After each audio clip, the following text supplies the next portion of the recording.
नमस्कार, स्वागत है आपका खबर एचपी में। तो आइए जानते हैं हिमाचल के हर छोटे बड़े शहर से जुड़े 30 फटाफट बड़ी खबरों को। इससे पहले यदि आप वीडियो को लाइक नहीं किए हैं तो लाइक कर दीजिए और चैनल में नए तो चैनल को सब्सक्राइब कर लीजिए। और आप वीडियो को कहां से देख रहे हैं कमेंट बॉक्स में हमें जरूर बताइए। हिमाचल के 6000 छोटे कारोबारी बिना गारंटी लोन के लिए पात्र, 50,000 रुपये तक मिलेगा ऋण। जी हां, हिमाचल प्रदेश के करीब 6000 कारोबारी पीएम स्वनिधि योजना के तहत बिना गारंटी के लोन के लिए पात्र हैं। इनमें से 3015 कारोबारी 20,000 और 1396 कारोबारी 50,000 रुपये के लोन के लिए पात्र होंगे। हिमाचल के सभी जिलों में 5G सेवाएं शुरू कर दी। सांसद सुरेश कश्यप ने लोकसभा में पूछा था सवाल। हिमाचल प्रदेश के सभी जिलों में 5G सेवाएं शुरू कर दी गई है। यह जानकारी सांसद सुरेश कश्यप के लोकसभा में पूछे गए सवाल के जवाब में संचार एवं ग्रामीण विकास राज्य मंत्री डॉक्टर पेमा सानी चंद्रशेखर ने दी।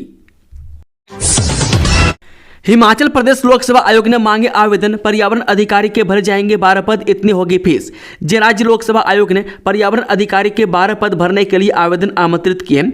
31 दिसंबर 2024 तक ऑनलाइन आवेदन किए जा सकते हैं। यह पद पर्यावरण विज्ञान, प्रौद्योगिकी और जलवायु परिवर्तन विभाग में भरे जाएंगे। मान्यता प्राप्त विश्वविद्यालय से पर्यावरण विज्ञान, रसायन विज्ञान, वनस्पति विज्ञान में MSc या पर्यावरण, सिविल इंजीनियरिंग से MTech पास करने वाले भर्ती के लिए पात्र होंगे। 18 से 45 वर्ष की आयु वाले आवेदन कर सकते हैं। भारतीय जनता पार्टी में 60 साल के जिला अध्यक्ष और 45 के ऊपर के मंडल अध्यक्ष नहीं बनेंगे, जाने वजह। जब भारतीय जनता पार्टी में अब 60 साल से ऊपर के जिला अध्यक्ष और 45 साल से ऊपर के मंडल अध्यक्ष नहीं बनेंगे, वह पार्टी हाईकमान ने यह निर्णय लिया है और इस संदर्भ में पत्र जारी किया गया। युवा नेतृत्व आगे लाने की दिशा में भाजपा हाईकमान ने यह पहल की है, जिसमें यह बात स्पष्ट की है कि पार्टी हाईकमान के निर्देशों के तहत अब भाजपा में जनाधार वाले और सक्रिय कार्यकर्ताओं को आगे लाया जाएगा। वह साथ में पार्टी में 50 सदस्य जोड़ने वालों को भी इसमें तरजीह दी जा सकती है। सीएम सुक्खू ने की नशा मुक्ति एवं पुनर्वास के लिए राज्य स्तरीय सलाहकार बोर्ड के गठन की घोषणा।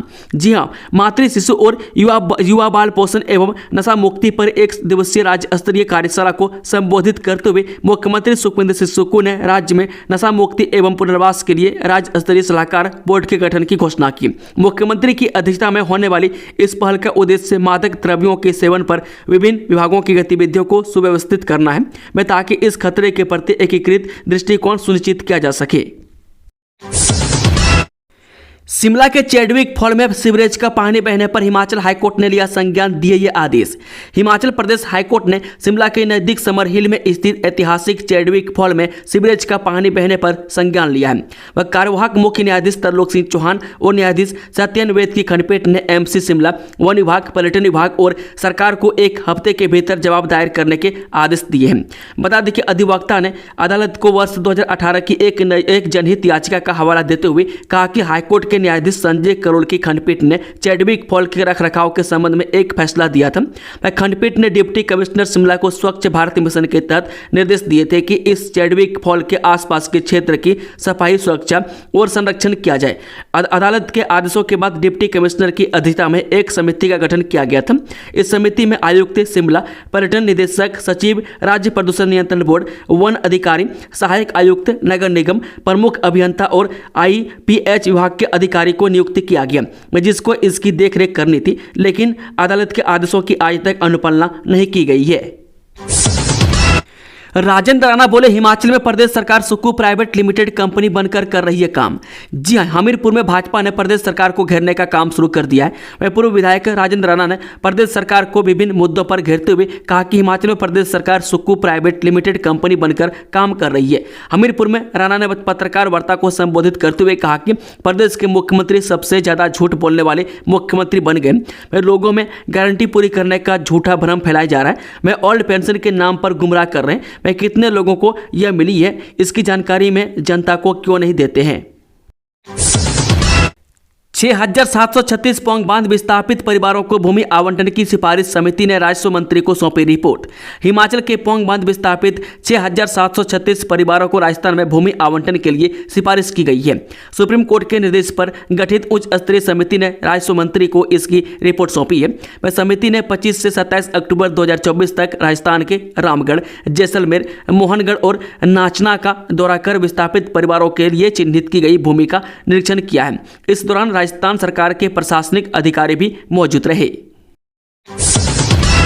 हिमाचल में 200 डॉक्टर होंगे भर्ती, 31 दिसंबर तक करना होगा आवेदन। हिमाचल प्रदेश में डॉक्टरों की कमी दूर होने की उम्मीद जगी है। वह सुकून सरकार मेडिकल ऑफिसर के 200 पद Himachal Pradesh public service commission के माध्यम से भरने जा रही है। वह स्वास्थ्य विभाग की सिफारिश पर पब्लिक सर्विस कमीशन ने इस पदों को भरने की नोटिफिकेशन जारी की है। डॉक्टरों की यह भर्ती लंबे अंतराल के बाद होने जा रही है। इसके लिए 31 दिसंबर तक आवेदन करना होगा। योग्य उम्मीदवार ऑनलाइन आवेदन कर सकते हैं। सीएम सुक्खू ने माता बागलामुखी रोपवे का किया शुभारंभ, पर्यटन गतिविधियों को मिलेगा बढ़ावा। जी हां, सीएम सुखविंदर सिंह सुक्खू ने मंडी जिले में माता बागलामुखी रोपवे का शुभारंभ किया, जिसका निर्माण अत्याधुनिक तकनीक से किया गया है। यह रोपवे चंडीगढ़ मनाली राष्ट्रीय राजमार्ग पर स्थित है, जो कि बाकली में पंडों को माता बागलामुखी मंदिर से जोड़ता है। इस रोपवे के शुरू होने से क्षेत्र में पर्यटन गतिविधियों को बढ़ावा मिलेगा। यह प्रदेश का एकमात्र रोपवे है जो पानी के ऊपर पंडो बांध से होकर गुजरेगा। हिमाचल बीजेपी ओ और बीजेपी सी के बीच चल रही लड़ाई ऑपरेशन लोटस भी हुआ फेल। जब डिप्टी सीएम मुकेश अग्निहोत्री ने बीजेपी की कथित गुटबाजी पर तंज कसते हुए कहा कि हिमाचल में बीजेपी ओ और बीजेपी सी के बीच लड़ाई है।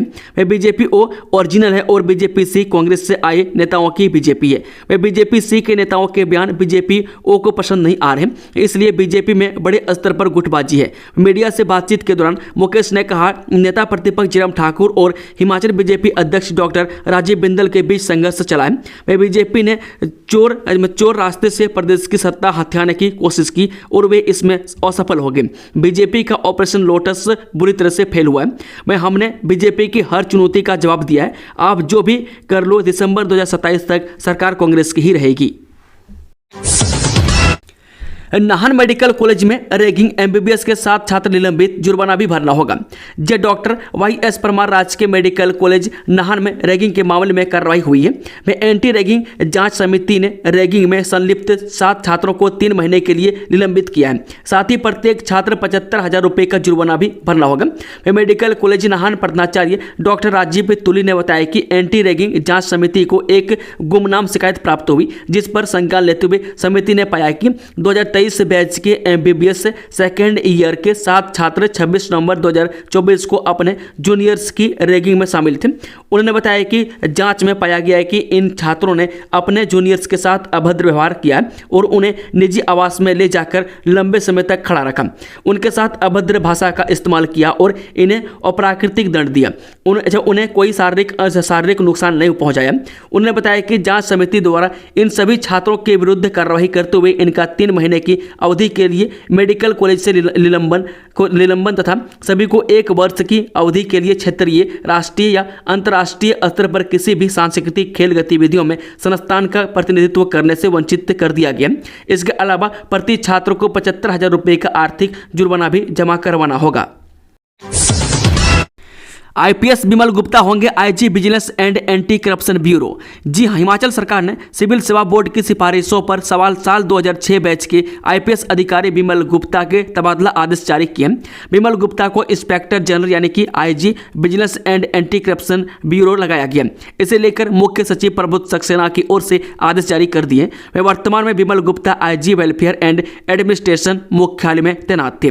इससे पहले भी Bimal Gupta IG vigilance and anti corruption bureau का काम देख चुके हैं। मैं सरकार ने बीते 4 मार्च को ही उन्हें IG welfare and administration police मुख्यालय शिमला लगाया गया। अब दोबारा विजिलेंस का जिम्मा दिया गया है। वैष्णो देवी की तर्ज पर मणिमहेश में भी हो श्राइन बोर्ड का गठन, एमपी सिकंदर कुमार ने उठाई मांग। जी हां, संसद के ऊपरी सदन राज्यसभा में मंगलवार को हिमाचल प्रदेश के जिला चंबा के मणिमहेश यात्रा का मामला गूंजा। में राज्यसभा सांसद डॉक्टर सिकंदर कुमार ने मणिमहेश आने वाले यात्रियों की परेशानी के समाधान की मांग राज्यसभा में उठाई। इस दौरान उन्होंने वैष्णो देवी और अमरनाथ की तर्ज पर मणिमहेश में भी श्राइन बोर्ड के गठन की मांग उठाई है, ताकि श्रद्धालुओं की परेशानी को कम किया जा सके। राज्यसभा सांसद को शाम 5:45 पर राज्यसभा में बोलने का मौका मिला, जिस वक्त उन्होंने सदन में यह मांग उठाई। उस वक्त डॉक्टर समित पात्रा पीठासीन थे।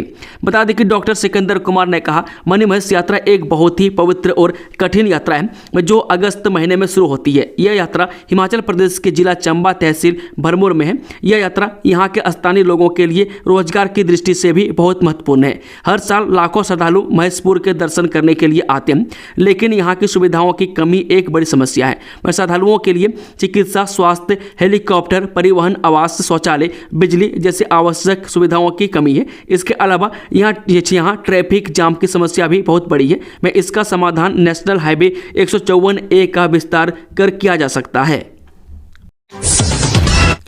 हिमाचल में होटल पीटर हॉप समेत 3 बड़े होटलों का होगा क्या कल पे HPTDC खर्च करेगा 16 करोड़। हिमाचल प्रदेश उच्च न्यायालय से नुकसान को लेकर फटकार खाने के बाद सुर्खियों में आया हिमाचल पर्यटन विकास निगम अब अपने 3 होटलों का क्याकल्प करेगा। मैं निगम के अध्यक्ष रघुवीर सिंह बाली ने बताया कि निगम ने hotel Peter hop, hotel holiday home और होटल हमीर के जीर्णोद्धार का फैसला लिया गया। मैं इसमें 16 करोड़ रुपये से ज़्यादा का खर्च आएगा। हिमाचल को मिलेगी बिजली, दिल्ली की बुझेगी प्यास। रेणुका जी डैम को लेकर सभी आपत्तियां क्लियर, जल्द शुरू होगा निर्माण। जब देश की राजधानी दिल्ली में पेयजल संकट किसी से छिपा नहीं है, मैं खासकर गर्मी के मौसम में यहां पेयजल की गंभीर समस्या देखने को मिलती है। इसी समस्या को दूर करने के लिए हिमाचल प्रदेश में राष्ट्रीय महत्व की रेणुका जी डैम परियोजना कई वर्षों से लंबित है, लेकिन अब इस डैम का निर्माण कार्य जल्द शुरू होने की उम्मीद है। यही सब कुछ सही रहा तो आने वाले कुछ महीनों में डैम के पहले चरण का कार्य शुरू हो जाएगा। दरअसल Himachal Pradesh power corporation limited ने डैम निर्माण के लिए फॉरेस्ट क्लियरेंस की तमाम आपत्तियों को लगभग क्लियर कर दिया है। मैं साथ ही अपनी रिपोर्ट वन एवं पर्यावरण मंत्रालय को भी भेज दी है। बता दें कि फॉरेस्ट क्लियरेंस को लेकर मंत्रालय की तरफ से कुछ आपत्तियां लगाई गई थी। बताया जा रहा है कि डैम निर्माण कार्य के लिए लगभग सभी बाधाएं अब क्लियर हो चुकी है। मैं लिहाजा जल्द ही मंत्रालय की तरफ से बांध निर्माण को लेकर हरी झंडी मिलने की उम्मीद है। IGMC में भी कैंसर की दवाई न दे पाने वाले कर रहे हैं बड़ी बड़ी बातें, बिना इलाज के लौट रहे मरीज। प्रदेश में स्वास्थ्य सेवाओं का हाल किसी से छिपा नहीं है। इस मुद्दे को लेकर CM सुक्कू और नेता विपक्ष के बीच भी खूब तकरार देखने को मिल रही है। बीते कल सराज में CM सुक्कू ने मेडिकल कॉलेज नेरचौक में MRI मशीन न लगा पाने और पूरे प्रदेश के अस्पतालों को रेफरल अस्पताल बना देने का आरोप नेता विपक्ष जयराम पर लगाया था। आज नेता विपक्ष जयराम ठाकुर ने CM सुक्कू पर पलटवार किया है। मैक माई ट्रिप करेगी निगम के होटलों की बुकिंग, 2 करोड़ एडवांस देगी। जी हाँ, HPTDC यानी कि हिमाचल प्रदेश पर्यटन विकास निगम पहली बार अपने होटलों में कमरों की बुकिंग का काम निजी कंपनी मैक माई ट्रिप को सौंपने जा रहा है। वही मैक माई ट्रिप कंपनी पर्यटन निगम को अग्रिम 2 करोड़ रुपये देकर कमरों की बुकिंग करेगी। मैं निजी होटल समूह के साथ स्पर्धा के लिए निगम ने यह फैसला लिया है। मैं निगम अधिकारियों के साथ बैठक के बाद पर्यटन निगम के चेयरमैन RS बाली ने प्रेस वार्ता के दौरान यह जानकारी दी। बाली ने कहा कि निगम ने अगले 6 माह में निगम का टर्नओवर 300 करोड़ पहुंचाने का निर्णय लिया। मैं करीब 16 करोड़ की लागत से शिमला के hotel holiday home, Peter hop और हमीरपुर के होटल हमीर का जीर्णोद्धार होगा। मैं निगम ने बीते साल के मुकाबले इस साल अब तक करीब 2 करोड़ 67 लाख रुपये अधिक राजस्व अर्जित कर दिया। मैं तकनीकी तौर पर दक्ष स्पेशल कुक और प्रबंधकों की भर्ती शुरू करने को लेकर प्रदेश सरकार से मंजूरी मिल गई है। बैठक में इस लाभ के युक्तिकरण का भी फैसला लिया गया। मैं जहां कमी है वहां कर्मचारियों को हस्तांतरित किया जाएगा। निगमों बोर्डों में ताजपोशी की तैयारी, ओहदों के तलबगार कर रहे परिक्रमा, जाने पूरा मामला। हिमाचल प्रदेश सरकार के 2 साल के जश्न के बाद बोर्डों निगमों में अध्यक्षों और उपाध्यक्षों की ताजपोशी करने की तैयारी है। इसके बाद ओहदों के तलबगार अब सरकार के आला पदों पर विराजमान लोगों की परिक्रमा करने में जुट गए। मैं हाईकमान से फ्री हैंड मिलने के बाद मुख्यमंत्री सुक्कू कभी भी ये नियुक्तियां कर सकते हैं। 1 दर्जन से ज़्यादा बोर्ड, निगम और अन्य उपक्रमों में अध्यक्षों उपाध्यक्षों के पद खाली चल रहे हैं। इनमें से कई पद भरे जा सकते हैं। हाल ही में मुख्यमंत्री नई दिल्ली में केंद्रीय नेताओं से भेंट करने के बाद शिमला लौटे हैं। ऐसे में इन ओहदों के तलबगारों की धड़कनें तेज हो गई है। मैं पिछले दिनों HPMC के निदेशक मंडल में 3 नियुक्तियां की जा चुकी हैं। मैं अभी इसमें और तैनाती होनी है। इसे HPMC के उपाध्यक्ष के पद को भरने की दिशा में एक कदम माना जा रहा है। इसके अध्यक्ष बागवानी मंत्री होते हैं। बेसहारा पशुओं की दुर्दशा पर प्रदेश हाईकोर्ट ने लिया कड़ा संज्ञान, दिए ये आदेश। जी हां, हिमाचल प्रदेश हाईकोर्ट ने प्रदेश में बेसहारा पशुओं की दुर्दशा पर कड़ा संज्ञान लिया है। वह कार्यवाहक मुख्य न्यायाधीश तरलोक सिंह चौहान और न्यायाधीश सत्यन वैद की खंडपीठ ने इस मामले में सुनवाई की। सुनवाई के दौरान अदालत ने पाया कि बजट में 50 करोड़ का प्रावधान किया है, इसके बावजूद पशुओं की दुर्दशा में सुधार नहीं हुआ है। वह कांगड़ा की लुथान गो सेंचुरी पर जनहित याचिका की पैरवी करते हुए अधिवक्ता ने अदालत को बताया कि यहां पर पशुओं को ठूस ठूस कर भर रहा है। मैं यहाँ सिर्फ सूखा चारा दिया जाता है। अधिवक्ता ने जब इस सेंचुरी का दौरा किया तो पाया कि खुले में मरे हुए पशुओं के कंकाल फेंके गए हैं। उन्होंने बताया कि गोसदन के नाम से करोड़ों के बजट का प्रावधान है। वित्तीय वर्ष 2023-24 के बजट में सरकार ने शराब की हर एक बोतल पर 10 रुपये गो शुल्क वसूलने का प्रावधान था। इसके बावजूद यह पैसा कहाँ खर्च किया जा रहा है, इसके बारे में कुछ भी लेखा जोखा नहीं है। उन्होंने बताया कि इस मामले में करोड़ों के घोटाले होने की संभावना जताई जा रही है। हिमाचल प्रदेश हाईकोर्ट ने अब नाइलेट से भी आउटसोर्स भर्ती पर लगाई रोक। जी हां, हिमाचल प्रदेश हाईकोर्ट ने मंगलवार को राष्ट्रीय इलेक्ट्रॉनिक्स और सूचना प्रौद्योगिकी यानी कि नाइलेट की ओर से 29 विभिन्न पदों के लिए की जा रही भर्तियों पर भी अब रोक लगा दी है। वह नाइलेट की ओर से 11 दिसंबर से इच्छुक उम्मीदवारों से 500 रुपये पंजीकरण शुल्क भी लिया जाना था। यह भर्तियां प्राथमिक, माध्यमिक और वरिष्ठ माध्यमिक स्तर पर विशेष शिक्षक और सहायक प्रोग्रामर के पदों के लिए होनी थी। वह कार्यवाहक मुख्य न्यायाधीश तरलोक सिंह चौहान और सत्यन वेद की खंडपीठ इस मामले की सुनवाई कर रही है। इस खंडपीठ ने पहले ही इलेक्ट्रॉनिक्स कॉर्पोरेशन के जरिए आउटसोर्स भर्तियों पर रोक लगा रखी है और कॉर्पोरेशन के तहत पंजीकृत सभी कंपनियों के डाटा वेबसाइट पर अपलोड करने के निर्देश दिए हैं। में अधिवक्ता ने आरोप लगाया है कि हिमाचल में 110 कंपनियां फर्जी पाई गई है। इसके बावजूद इनके जरिए हजारों लोगों को आउटसोर्स पर भर्ती किया जा रहा है। में कई रजिस्टर्ड कंपनियां खुद ही विजिलेंस ब्यूरो के कटघरे में है। उन्होंने कहा कि केंद्र सरकार की पॉलिसी के तहत सिर्फ चतुर्थ श्रेणी की सेवाओं को आउटसोर्स पर लिया जाता है, जबकि प्रदेश में तृतीय श्रेणी के पद भी आउटसोर्स पर दिए जा रहे हैं। अधिवक्ता ने आरोप लगाया है कि आउटसोर्स की वजह से जहां कई सालों से तैयारी कर रहे लाखों युवाओं को अस्थायी रोजगार नहीं मिल रहा है, वहीं जिन लोगों को आउटसोर्स पर रखा जा रहा है उनके भविष्य से भी खिलवाड़ किया जा रहा है। इस मामले की अगली सुनवाई 24 दिसंबर को होगी। ड्राइंग मास्टर भर्ती पर अब सब कमेटी की बैठक आज। जिन लंबे अरसे के बाद ड्राइंग मास्टर पोस्ट कोड 980 भर्ती प्रक्रिया को लेकर सरकार में कुछ हलचल हुई है। वह कैबिनेट सब कमेटी के अध्यक्ष उप मुख्यमंत्री मुकेश अग्निहोत्री ने इस भर्ती परीक्षा पर फैसला लेने के लिए बुधवार को राज्य सचिवालय में बैठक बुलाई है। इससे पहले मुख्यमंत्री सुखविंदर सुक्खू ने विधायक दल बैठक के बाद कहा था कि इस भर्ती को अगली कैबिनेट में लाने को कहा गया। कैबिनेट की अगली बैठक 12 दिसंबर को रखी गई है, इसलिए कैबिनेट सब कमेटी की बैठक में इस पर कोई फैसला हो सकता है। इससे पहले पोस्ट कोड 980 के अभ्यर्थी मुख्यमंत्री सुखविंदर सुक्खू से भी मिले थे और सीएम ने जल्द यह मामला हल करने का आश्वासन दिया था। बता दें कि ड्राइंग मास्टर भर्ती में कुल 314 पद भरे जाने हैं, जिसके लिए लिखित परीक्षा 971 अभ्यर्थियों को पास घोषित किया गया। यह मामला पेपर लीक में उलझा हुआ है। विजिलेंस ब्यूरो ने इसमें FIR की है और 8 आरोपी बनाए थे। इसकी चार्जशीट दायर हो चुकी है। मामले की जांच में गूगल पे के जरिए हुई हजारों रुपए के लेन देन की मनी ट्रेल भी विजिलेंस को मिली है। दूसरी तरफ विजिलेंस ब्यूरो में DGP अशोक तिवारी आ गए। सरकार ने इनसे इस भर्ती को लेकर नए सिरे से रिपोर्ट मांगी है। 14 मंजिला भवन निर्माण पर रोक, हाईकोर्ट ने होटलों वाणिज्यिक परियोजनाओं पर कसा शिकंजा। जी हां, हिमाचल प्रदेश हाईकोर्ट ने होटलों और विशेष वाणिज्यिक परियोजनाओं को अधिकतम 14 मंजिला भवनों के निर्माण की अनुमति देने से जुड़ी अधिसूचना पर फिलहाल रोक लगा दी है। TCB विभाग ने 18 नवंबर को इस बारे में हिमाचल प्रदेश नगर एवं ग्राम नियोजन 13वां संशोधन नियम 2024 को अधिसूचित किया था। कार्यवाहक मुख्य न्यायाधीश तरलोक सिंह चौहान और न्यायाधीश सत्यन वेद की खंडपीठ ने जनहित से जुड़ी याचिका पर सुनवाई के पश्चात यह आदेश जारी किए।